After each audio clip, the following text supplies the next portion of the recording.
ಕರ್ನಾಟಕ ಅರೆಭಾಷೆ ಸಂಸ್ಕೃತಿ ಮತ್ತು ಸಾಹಿತ್ಯ ಅಕಾಡೆಮಿ ವತಿಯಿಂದ ಅರೆಭಾಷೆ ಗೌಡ ವಿಕಾಸ ವೇದಿಕೆ ಸಹಕಾರದಲ್ಲಿ ಪ್ರೌಢಶಾಲಾ ವಿದ್ಯಾರ್ಥಿಗಳಿಗೆ ನಗರದ ಗಾಂಧಿ ಭವನದಲ್ಲಿ ಅರೆಭಾಷೆ ರಸಪ್ರಶ್ನೆ ಸ್ಪರ್ಧಾ ಕಾರ್ಯಕ್ರಮ ನಡೆಯಿತು.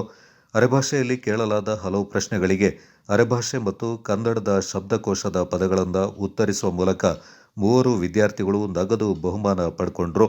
ಸ್ಪರ್ಧೆಯಲ್ಲಿ ಬೆಂಗಳೂರು, ಕರಿಕೆ, ಸುಳ್ಯ, ಪೆರಾಜೆ, ಸಂಪಾಜೆ, ಕೊಯನಾಡು, ಭಾಗಮಂಡಲ, ಚೇರಂಬಾಣೆ, ಮೂರ್ನಾಡು, ಮದೆನಾಡು, ಬೇಕೇರಿ, ಮಡಿಕೇರಿಯ ವಿವಿಧ ಶಾಲೆಗಳಿಂದ ಅರೆಭಾಷೆ ರಸಪ್ರಶ್ನೆ ಪರೀಕ್ಷೆಯನ್ನ ಬರೆದರು.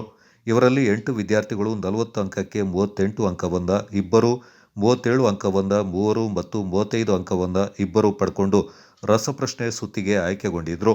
ಪ್ರಥಮ ಸ್ಥಾನ ಪಡೆದ ಚೇರಂಬಾಣೆಯ ರಾಜರಾಜೇಶ್ವರಿ ಶಾಲೆಯ ಲಕ್ಷ್ಮಣ ಕಾಳೇರಮ್ಮಣ, ದ್ವಿತೀಯ ಸ್ಥಾನ ಪಡೆದ ಪೆರಾಜೆಯ ವಿದ್ಯಾರ್ಥಿ ಕಾರ್ತಿಕ್, ತೃತೀಯ ಸ್ಥಾನ ಪಡೆದ ನಗರದ ಸಂತ ಜೋಸೆಫರ ಶಾಲೆಯ ಎಲಿನಾ ಅವರಿಗೆ ಕ್ರಮವಾಗಿ 15,000, 10,000 ಮತ್ತು 5,000 ನಗದು ಬಹುಮಾನವನ್ನು ಅರೆಭಾಷೆ ಗೌಡ ವಿಕಾಸ ವೇದಿಕೆಯ ನಿರ್ದೇಶಕ ಪ್ರಹ್ಲಾದ್ ಪೊಕ್ಕಳಂಡ್ರ ಅವರು ವೈಯಕ್ತಿಕವಾಗಿ ನೀಡಿದರು.